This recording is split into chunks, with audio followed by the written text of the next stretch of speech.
नमस्कार साथियों। तो आज है 15 अक्टूबर 2025। दोस्तों, सबसे पहले तो आप मुझे कमेंट करके ये बताइए कि आज आपके पोर्टफोलियो रिकवर किया या नहीं किया। अगर किया तो कितना परसेंट किया। और इतना बढ़िया मार्केट में भी अगर आपकी पोर्टफोलियो रिकवर नहीं कर पाया ना आज, ऑनेस्टली कह रहा हूं कि आपकी पोर्टफोलियो को रीएलोकेट करने की जरूरत है, मतलब परिवर्तन करने की आवश्यकता है। वैसे तो आज मार्केट बहुत ही बढ़िया था। जैसे कि आपको मैं कल रात की 10:30 की वीडियो में एक लेवल बार बार कह रहा था। कौन सा लेवल याद कीजिए? 25,250 के लेवल। आपको मैं एग्जैक्टली यही कहा था कि इसके ऊपर आज होल्ड करना आवश्यक है, जरूरी है। और आज मार्केट की बेस्ट पार्ट क्या था मालूम है? लास्ट डे मंगलवार जहां पे क्लोजिंग दिया था निफ्टी, मतलब 25,145 पॉइंट पे, आज अगर आप देखेंगे ओपनिंग ही दिया उसके काफी ऊपर 25,181 पॉइंट पे। और ओपन होते ही जो इंटरडे लो टच किया वो किया 25,159 पॉइंट पे। मतलब प्रीवियस डे की जो क्लोजिंग था, आज जो इंटरडे लो था उसके ऊपर था। और उसके बाद देखिए अराउंड 10:30 बजे के आसपास जैसे ही देखिए इस वाइटल लेवल को क्रॉस किया 10, 15, 20 पे 25,250 को क्रॉस किया, उसके बाद देखिए निफ्टी जो है ना पीछे मुड़ के नहीं देखा और सीधा सीधा आज इंटरडे हाई भी टच किया 25,350 को क्रॉस करके 25,365 पॉइंट पे। और क्लोजिंग दिया 25,323 पॉइंट पे, लगभग 0.71% तेजी के साथ। ना केवल निफ्टी 50, बैंक निफ्टी की क्लोजिंग भी मैं कहूंगा बहुत ही शानदार था। Last day bank Nifty closing दिया था 56,496 पॉइंट पे, यानी 56,500 के ऊपर आज होल्ड करना चाहिए था बैंक निफ्टी। एग्जैक्टली आपको मैं यही कहा था।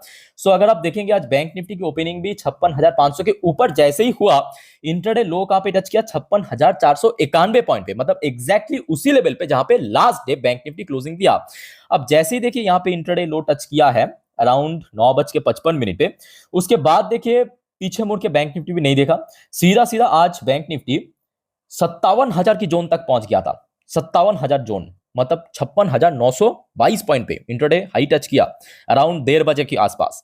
उसके बाद देखिए थोड़ा ऊपर नीच करते करते क्लोजिंग दिया 56,799 पॉइंट पे। और सिर्फ यहाँ पे निफ्टी या बैंक निफ्टी की बात नहीं है, आज मोस्टली सेक्टर पॉजिटिव में था। एक बार मैं आपको दिखाता हूँ, जस्ट अ मिनट। और इसके पीछे भी कुछ ठोस वजह है, आगे हम चर्चा करेंगे उस बारे में।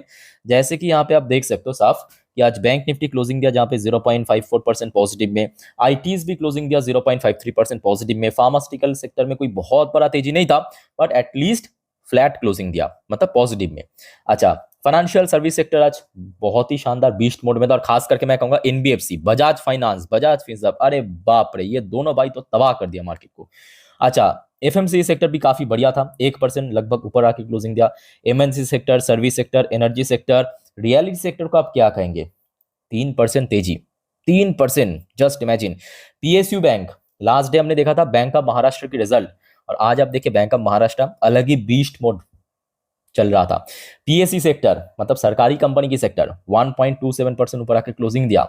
Mid cap, small cap, micro cap, हर एक क्षेत्रों पे आज तेजी था, हर एक क्षेत्रों पे। दैट्स वाई मैं आपको शुरू में ही कह रहा था कि अगर आपके पोर्टफोलियो इतना बढ़िया मार्केट में रिकवर नहीं किया ना, तो आई थिंक कि रिएलोकेट करने की आवश्यकता है। कंजप्शन सेक्टर भी आज काफी बढ़िया था, ऑटो सेक्टर भी अच्छा था, मेटल सेक्टर भी अच्छा था। मीडिया सेक्टर थोड़ा सा वीक था, बट उतना इंपॉर्टेंस नहीं है मीडिया सेक्टर की मार्केट में। और सीपीएस सेक्टर भी काफी बढ़िया था, यानी बहुत शानदार मार्केट जिसको आप कह सकते हो, मतलब क्लियरली बुल मार्केट जिसको आप कह सकते हो। ठीक है। अच्छा, इसके पीछे वजह क्या है? वजह देखिए बहुत ही सिंपल है, जो आपको मैं कल रात की 12 बजे की वीडियो में इन्फॉर्म किया था। जी हाँ, कल रात की 12 बजे की वीडियो साथियों अगर आपने देखा तो आपको पता होगा, मैं आपको फेडरल रिजर्व की एक मीटिंग के बारे में जानकारी दिया था। कल रात में क्या था? देखिए ऐसा कोई एफएमसी मीटिंग या एफएमसी मिनट्स ऐसा कुछ नहीं था। सिंपल एक फेडरल रिजर्व की प्रेस कॉन्फ्रेंस था, मतलब मीडिया ब्रीफिंग था। ठीक है। तो उसमें फेडरल रिजर्व की जो चेयरपर्सन जेरोम पॉयल साहब आके बहुत सारे टॉपिक को उन्होंने टच किया कि आज की डेट में जो यूएस गवर्नमेंट शटडाउन हो चुका है, जो यूएस इकोनॉमी स्ट्रगल कर रहा है, आगे क्या हो सकता है, लेबर मार्केट के बारे में या इन्फ्लेशन के बारे में, बहुत सारे पॉइंट इन्होंने कवर किया है। और नो डाउट मैं कहूंगा उन्होंने अपने स्टेटमेंट पे थोड़ा बहुत कह सकते हो कि डोनाल्ड ट्रंप को क्रिटिसाइज भी किया उसके नीति को। ठीक है। तो उन्होंने देखिए क्या कहा, पहले आपको सुनिए ध्यान से। Investor sentiment improved after US federal reserve chair Jerome Powell said labour market remained weak. Labour market के लिए इन्होंने कहा कि अभी जो अनएम्प्लॉयमेंट रेट यूएस में बढ़ सकता है because of Donald Trump policies, while the economy appeared on the firmer footing. He noted that the inflation outlook remain unchanged. तो इन्फ्लेशन इन्होंने कहा कि अभी अनचेंज रहेगा, मतलब जो लास्ट मंथ पे था इस मंथ पे भी सेम हो सकता है। When the Fed last reduced rate by 25 basis point. अच्छा, साथ में फेडरल रिजर्व की चेयरपर्सन पॉयल साहब ने यह भी कहा कि आगे रेट कट करने का भी उम्मीद है। ये देखिए Powell comment raised expectation of another rate cut this month, मतलब जो अगले एफएमसी मीटिंग के through, which could make emerging market like India more attractive to foreign investors as lower US rate typically reduce dollar and treasury yield. और उसके बाद आप समझ पा रहे हो कि क्या हुआ। जी हाँ, यूएस मार्केट में शानदार रिकवरी, मतलब अगर आप देखेंगे कल रात में, ये देखिए डॉ जोन्स यहाँ पे था, यहां से सीधा यहाँ पे रिकवर कर गया। नैस्डैक में भी बहुत बढ़िया रिकवरी हुआ, ठीक है। और ये जो अपडेट मैं आपको दिखा रहा हूँ ना साथियों, ये देखिए मैं ऑलरेडी कल रात में दे चुका हूँ आप लोग को। ये देखिए फिर से आया बढ़िया खबर। साथ में देखिए नीचे मैं आपको ये भी मेंशन किया था, ये 12 बजे वाली वीडियो है, देखिए बाजार में रिकवरी हो सकता है, ठीक है।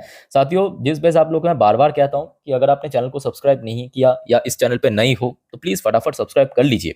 और रात की जो ये 10:30 वाली वीडियो, जैसे कि ये 10:30 वाली वीडियो, ये 12 बजे वाली वीडियो, ये दो वीडियो एक्चुअली नेक्स्ट मार्केट के लिए होता है, नेक्स्ट डे, तो इसको देखना मत भूलिएगा। इवन इसके बाद भी बहुत सारे इंपॉर्टेंट टॉपिक के ऊपर हम वीडियो डालेंगे, तो एक भी अपडेट मिस मत करना। खास करके आज बहुत सारे कंपनी की Q2 की रिजल्ट भी आउट हुआ, तो होपफुली क्लियर हो चुका है कि किस वजह से आज बाजार में इतना शानदार मूवमेंट हुआ आज। उसके अलावा देखिए कुछ फॉर्मल पॉइंट, जैसे कि वॉलिटिलिटी, मतलब विक्स इंडेक्स में थोड़ा बहुत करेक्शन हुआ है, ठीक है, वो मैं कहूंगा सेकेंडरी रीजन है। अच्छा, रूपी की वैल्यूएशन बहुत शानदार यहाँ पे रिकवर किया, रूपी बहुत शानदार रिकवर किया, आगे हम चर्चा करेंगे इस बारे में, ठीक है। अच्छा, क्रूड ऑयल के अंदर भी काफी गिरावट हुआ, और उसके बाद हमने देखा कि मोस्टली जो एशियन पैसिफिक बाजार था वो भी आज काफी ठीक ठाक क्लोजिंग दिया है, मतलब पॉजिटिव में क्लोजिंग दिया। अच्छा, यहाँ पे एक और उम्मीदें रखा जा रहा है कि भारत और यूएस के बीच जो ट्रेड डील हो सकता है, क्योंकि आपको पता होगा, आपने इन्फॉर्म भी किया था कि इस हफ्ते भारत की तरफ से एक ऑफिशियल टीम यूएस जाएंगे ट्रेड नेगोशिएशन करने के लिए। अब एक्सपर्ट का मानना यह है कि अभी जो यूएस और चाइना के बीच ट्रेड वॉर या टैरिफ वॉर चल रहा है ना, इसमें भारत को बहुत बेनिफिट मिलेगा, भारत को बहुत बेनिफिट मिलेगा, ठीक है। दैट्स वाई होने का चांस बहुत ज्यादा है, हो गया तो जरूर मैं आपको अपडेट दे दूंगा। अच्छा, उसके साथ साथ देखिए एक और रिपोर्ट आया है आपकी यूएस की तरफ से, why is Donald Trump considering ban on Chinese cooking oil. तो जी हाँ, डोनाल्ड ट्रम्प ने अभी क्या किया, मतलब यूएस अभी क्या किया कि चाइना से जितने भी कुकिंग ऑयल, मतलब वही सोयाबीन ऑयल इंपोर्ट होता है ना यूएस में, उसको बैन कर दिया। मैं आपको पढ़ के सुनाता हूं, ध्यान से सुनिएगा मेरे बात को। President Donald Trump escalated trade tension with China on Tuesday. क्या क्या, threatening a potential ban on cooking oil import from the country following Beijing decision to halt purchase of American soybean. The move described by Trump economically hostile come amid the series of sharp exchange over US China trade relation as per report by।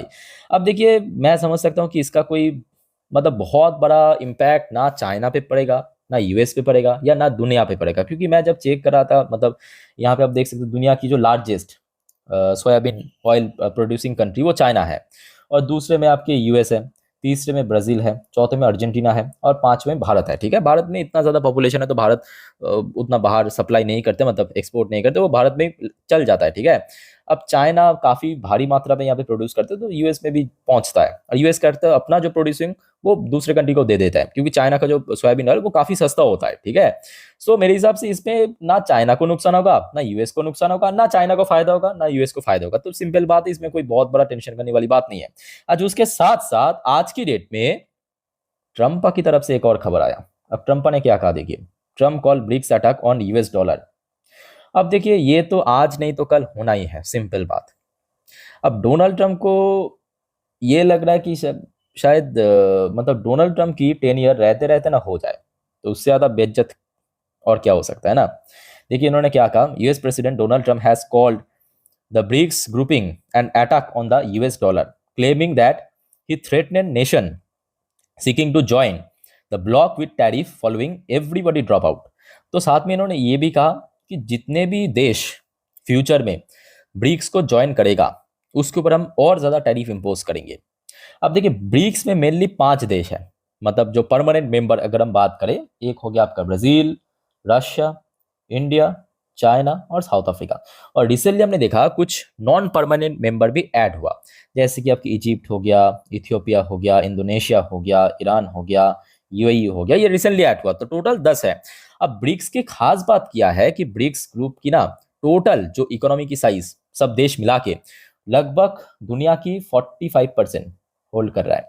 और एक और खास बात है कि जितने भी brick nation है ना, उसका जो टोटल पॉपुलेशन है पूरे दुनिया की 60% से ज्यादा। अब डोनाल्ड ट्रंप को बहुत अच्छे से पता है कि आज नहीं तो कल ब्रिक्स ऑल्टरनेट लाएगा डॉलर की, ऑल्टरनेट लाएगा ही लाएगा। अब प्रॉब्लम यह है कि डोनाल्ड ट्रम्प की सत्ता, मतलब सत्ता में रहते रहते ये हो, या जब नेक्स्ट टाइम फिर से चुनाव होगा, सत्ता परिवर्तन होगा, उसके बाद हो। ठीक है, तो जिस वजह से मैं कहूँगा ये जो डोनाल्ड ट्रम्प की तरफ से बार बार चेतावनी दिया जा रहा है या थोड़ा कॉशंस दिखाया जा रहा है, ये जायज़ भी है और ये आज नहीं तो कल हो जाएगा, ये बात भी सही है। अच्छा, इसके साथ साथ साथियों एक और टॉपिक आप देख लीजिए, जैसे कि आज सुबह से ही दैट्स वाई हमने देखा कि फेडरल रिजर्व की तरफ से कल रात में जो स्टेटमेंट आया, कल रात में भी यूएस मार्केट काफ़ी बढ़िया रिएक्ट किया है। और अभी आप देख सकते हैं यूएस में लोकल टाइम सुबह 6:45 पे डॉ जोन्स की फ्यूचर भी काफ़ी बढ़िया लेवल पे चल रहा है, इवन नैस्डैक की फ्यूचर भी काफ़ी अच्छी लेवल पे चल रहा है। देखिए नैस्डैक की फ्यूचर की बात करें, देखिए लगभग 0.82% अभी ऊपर आ चुका है। ठीक है, तो साथियों इस बारे में आपको मैं आज रात की 10:30 की वीडियो में और डिटेल में जानकारी दे दूंगा। ठीक है, तो अपडेट लेना मत भूलना।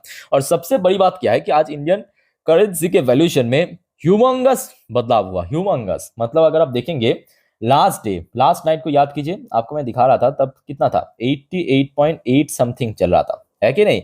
अभी अगर आप देखेंगे प्राइस इतना ड्रॉप हो गया, सीधा नोज ड्रॉप जिसको आप कह सकते हैं। एक बार मैं आपको चार्ट पैटर्न में दिखाता हूँ, ये देखिए, ये देखिए यहाँ पे था, ये देखिए यहाँ पे था, यहाँ पे आ गया।